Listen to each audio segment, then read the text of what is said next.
नमस्कार। चलिए आज एक बहुत ही ज़रूरी शब्द पर बात करते हैं, सुरक्षा। हम सब ने ये शब्द सुना है, पर इसका असली मतलब क्या है? आज की दुनिया में इसके मायने क्या हैं? आइए इस बड़े सवाल की गहराई में उतरते हैं। तो सुरक्षा, ये शब्द सुनते ही क्या ख्याल आता है? बहुत पावरफुल शब्द है ना? हर जगह सुनने को मिलता है। और जैसे ही कोई कहता है ये तो राष्ट्रीय सुरक्षा का मामला है, बस सारी बहस ही खत्म हो जाती है। पर ये है क्या आखिर? ज़्यादातर तो हमारे दिमाग में फिल्मों वाले सीन आते हैं, जासूस, बड़ी बड़ी सेनाएं, कोई सीक्रेट मिशन। ऐसा लगता है जैसे इसका आम लोगों की जिंदगी से कोई लेना देना ही नहीं है, ये तो सरकारों का काम है। पर अगर हम इसे बिल्कुल बेसिक लेवल पर समझें तो सुरक्षा का मतलब बहुत सीधा साधा है, खतरों से आज़ादी। अब देखिए, जिंदगी में खतरे तो हर कदम पर हैं, चाहे कोई एक इंसान हो या पूरा का पूरा देश। और यहीं से मामला थोड़ा पेचीदा हो जाता है। क्या हर खतरा सुरक्षा का खतरा है? मतलब क्या एक कार एक्सीडेंट भी सुरक्षा का खतरा माना जाएगा? और सबसे बड़ा सवाल ये है कि जब हम सुरक्षा कहते हैं तो हम किसकी सुरक्षा की बात कर रहे होते हैं? देश की सरहदों की या फिर उन सरहदों के अंदर रहने वाले लोगों की? तो चलिए पहले उस सोच से शुरू करते हैं जो दशकों तक हावी रही, यानी सुरक्षा का पारंपरिक नजरिया। देखिए, पुराने समय में ना सुरक्षा का मतलब एकदम क्लियर था, अपने देश को दूसरे देशों के फौजी हमलों से बचाना। इसे एक किले की तरह समझिए, जिसका एक ही काम है अपनी दीवारों को, अपनी आज़ादी को, अपनी जमीन को बाहरी दुश्मनों से महफूज रखना। और इसके लिए देश क्या करते थे? अपनी सेना मजबूत करते थे, दूसरों को डरा कर रखते थे, और हाँ, दोस्त बनाते थे, मतलब गठबंधन। लेकिन ये गठबंधन, ये दोस्ती, ये हमेशा राष्ट्रीय हितों पर टिकी होती है। और जैसे ही हित बदलते हैं, दोस्त दुश्मन बन जाते हैं। इसका एक क्लासिक उदाहरण हमारे सामने है। 1980 के दशक में अमेरिका ने सोवियत संघ को रोकने के लिए अफगानिस्तान में इस्लामी लड़ाकों का साथ दिया। और फिर देखिए, 2001 में 9/11 के बाद अमेरिका ने उन्हीं जैसे गुटों के खिलाफ सबसे बड़ी जंग छेड़ दी। मतलब साफ है, इंटरनेशनल पॉलिटिक्स में कोई परमानेंट दोस्त या दुश्मन नहीं होता। पर 20वीं सदी के अंत तक आते आते दुनिया को ये समझ आने लगा कि असली खतरे सिर्फ टैंक और मिसाइलों से नहीं होते।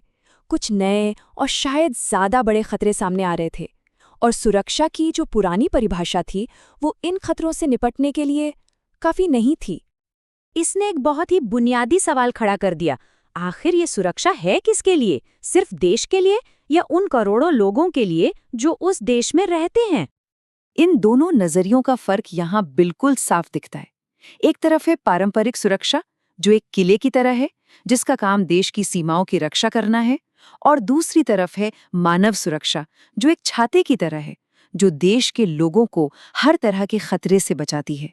सिर्फ जंग से नहीं, बल्कि भुखमरी से, बीमारी से, गरीबी से। इसका मेन गोल लोगों की जान और उनकी इज्जत, उनके सम्मान को बचाना है। और जानते हैं, यही सबसे जरूरी बात है। ऐसा हो सकता है कि एक देश बाहरी दुश्मनों से तो बिल्कुल सेफ हो, पर क्या उसके अपने नागरिक अंदर महफूज हैं? इतिहास का एक बहुत ही कड़वा सच ये है कि पिछली एक सदी में जितने लोग विदेशी सेनाओं के हमलों में नहीं मारे गए, उससे कहीं ज्यादा लोग अपनी ही सरकारों के हाथों मारे गए हैं। आज की दुनिया में हम ऐसे खतरों से जूझ रहे हैं जो किसी देश की सरहद को नहीं मानते। ये पुराने फौजी खतरों से बहुत बहुत अलग हैं। जरा सोचिए, आतंकवाद, दुनिया भर में फैली गरीबी, शरणार्थियों का संकट या फिर कोरोना जैसी महामारी। क्या कोई एक देश इनसे अकेले लड़ सकता है? नहीं, बिल्कुल नहीं। ये ऐसे दुश्मन हैं जिनके पास कोई पासपोर्ट नहीं होता, जो किसी बॉर्डर पर नहीं रुकते। जैसे ग्लोबल गरीबी को ही ले लीजिए, ये एक बहुत चिंताजनक तस्वीर दिखाती है। अगले 50 सालों में दुनिया के सबसे गरीब देशों की आबादी 3 गुना तक बढ़ जाएगी, जबकि अमीर देशों की आबादी या तो स्थिर रहेगी या कम होगी। अब सोचिए, जब एक तरफ लोग बहुत ज्यादा हों और संसाधन बहुत कम, तो क्या होगा? अस्थिरता और संघर्ष। और इसी अस्थिरता का नतीजा है माइग्रेशन।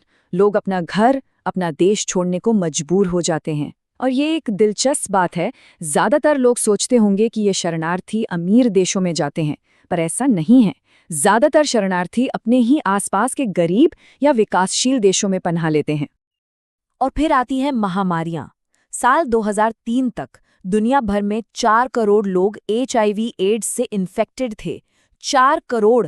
ये कई देशों की कुल आबादी से भी ज्यादा है और इनमें से 2/3 लोग सिर्फ अफ्रीका में थे। ये दिखाता है कि कैसे एक हेल्थ क्राइसिस, एक बीमारी पूरे के पूरे महाद्वीप के लिए एक बड़ा सुरक्षा संकट बन सकती है। तो ये बात तो एकदम साफ है कि इन नए जमाने के खतरों से तोपों और मिसाइलों से नहीं लड़ा जा सकता। इनके लिए एक बिल्कुल अलग तरह की सोच, एक अलग अप्रोच की जरूरत है। तो फिर इसका हल क्या है? इसका हल है सहयोग, कॉपरेशन। इन ग्लोबल प्रॉब्लम से लड़ने के लिए पूरी दुनिया को साथ आना ही होगा। और इसमें सिर्फ देश नहीं है, बल्कि यूएन जैसी संस्थाएं, रेड क्रॉस जैसी एनजीओज, बड़ी बड़ी कंपनियां और हाँ, नेल्सन मंडेला जैसे महान लोग, ये सब मिलकर एक अहम भूमिका निभाते हैं। चलिए अब इन सारी बातों को एक असली दुनिया के उदाहरण से समझते हैं। देखते हैं कि भारत इन पारंपरिक और गैर पारंपरिक दोनों तरह की सुरक्षा चुनौतियों से कैसे निपटता है। भारत की सिक्योरिटी स्ट्रैटेजी एक साथ 4 मोर्चों पर काम करती है। एक तरफ वो पारंपरिक खतरों से निपटने के लिए अपनी मिलिट्री को मजबूत करता है, जो जरूरी भी है। दूसरी तरफ वो यूएन जैसे इंटरनेशनल प्लेटफॉर्म्स पर दुनिया के साथ मिलकर काम करता है। देश के अंदर वो नागालैंड और कश्मीर जैसे अलगाववादी मुद्दों को लोकतांत्रिक तरीके से सुलझाने की कोशिश करता है। और सबसे जरूरी, वो आर्थिक विकास पर जोर देता है, क्योंकि भारत ये बात अच्छी तरह समझता है कि असली सुरक्षा तभी हासिल होगी जब देश के नागरिक गरीबी और असमानता से बाहर निकलेंगे। आखिर में ये सारी बड़ी बड़ी बातें एक बहुत ही पर्सनल सवाल पर आकर रुक जाती हैं। जब हम सुरक्षा की बात करते हैं तो क्या हम सिर्फ मिसाइलों और सरहदों की बात कर रहे हैं, या हम उन लोगों की जिंदगी, उनके सम्मान और उनके भविष्य की बात कर रहे हैं जिनकी रक्षा करने का दावा किया जाता है? ये एक ऐसा सवाल है जिस पर हम सबको सोचना चाहिए।